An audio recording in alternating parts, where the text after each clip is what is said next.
أعوذ بالله من الشيطان الرجيم بسم الله الرحمن الرحيم يا أيها الذين آمنوا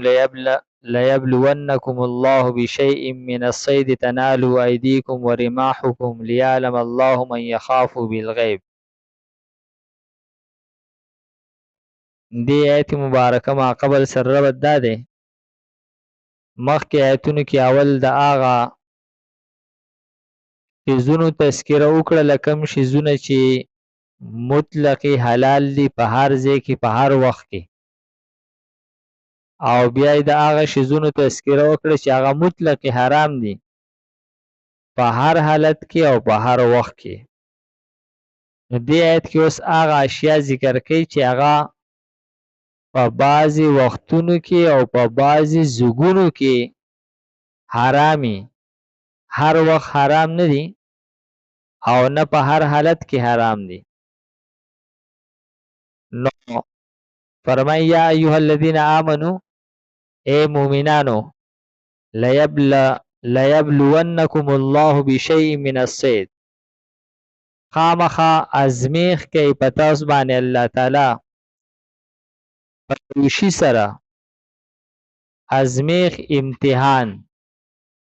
ازمیخ امتحان د دې لپاره کول کېږي چې د انسان صلاحیت ښکاره کړلی شي. الله تعالی ته د مسلمانانو د حالت پته ده، خو ښکاره کوي، خلکو ته یې ښیي چې کم خلک د الله تعالی په احکاماتو باندې عمل کوي او څوک نه کوي. نو فرمایي چې الله تعالی تاسو ازمی بشین په یو شي سره. شی د لفظ نه معلومیږي چې دا امتحان ازمیخ چې دی دا ډېر غټ ازمیخ نه دی، معمولی ازمیخ دی. من الصید د ښکار، او د دې ښکار نه مراد صرف د وچې ښکار دی، د لمدې ښکار ته مراد نه دی. دا ښکار چې دی دا په هر حالت کې نه دی مراد، بلکې چې کله یو سړی د حرم په حدودو کې دن نه وي، نو د حرم په حدودو کې دن نه ښکار کول حرام دي. او یا یو کس احرام تړلی دی، که دا احرام د عمرې او که د حجې، احرام په حالت کې ښکار کول حرام دي. نو ښکار کول د احرام په حالت کې هم حرام دي، او ښکار کول دا د حرم په حدودو کې حرام دي. او که چېرې ښکار د لمدي یعنی سمندري ښکاري، نو هغه بیا د احرام په حالت کې جایز دی. دلته کې د ښکار نه مراد صرف ښکار د وچې دی، او په حالت د احرام کې یا په حدودو د حرم شریف کې. نو فرمایي چې الله تعالی تاسو ازمیخ کې په تاسو باندې په ښکار سره داسې ښکار تنالو ایدیکم چې رسي هغې ته ستاسو لاسونه. یا هغه ښکار داسې دی چې د هغې رفتار سلو دی او په لاسو باندې په اسانۍ سره نیولی کېږي. یا د ښکار بچي دي چې د منډې تړلي نه دي. یا د ښکار اګۍ دي، نو دغه په لاسو باندې په اسانۍ سره نیولی کېږي. یا په لاسو باندې هغې ته دامونه کېښودلی شي، جالونه کېښودلی شي، یا په غشو باندې په لاسو باندې وویشتلی شي. ورماحکم، او چې ستاسو نیزې ورته رسي، لکه یو غټ ښکار دی د غوا یا د میخې، او هغه په نیزه باندې وویشتلی شي، نو دا الله تعالی تاسو په دې کې ازمي. او عام طور هم داسې د حرم په حدودو کې چونکې ښکار منع دی، نو هلته کې ښکار ډېر نږدې نږدې ناسي او تختې نه په اسانۍ سره نیولی کېږي، نیزې ورته په اسانه رسي.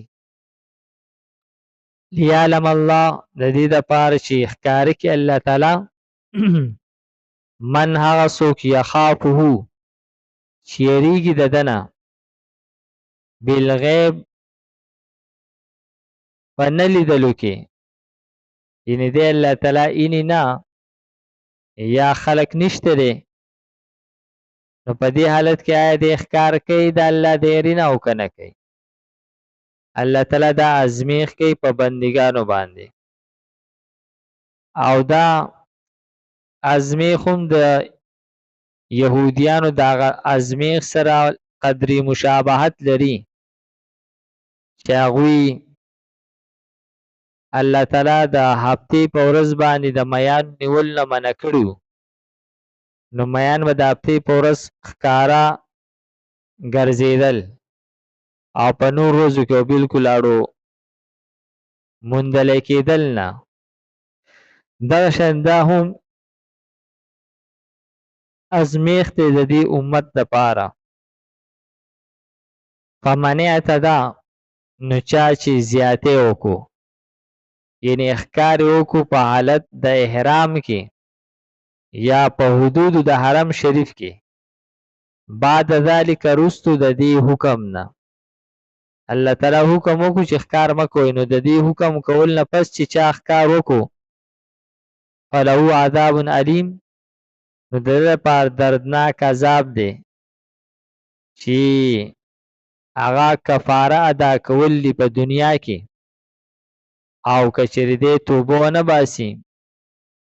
او ځان دوباره بچ نه کړي نو په آخرت کې به ورته هم د دې سزا میلاویږي دا د اوومې سپارې دویمه رکوع ده 94 نمبر آیت دی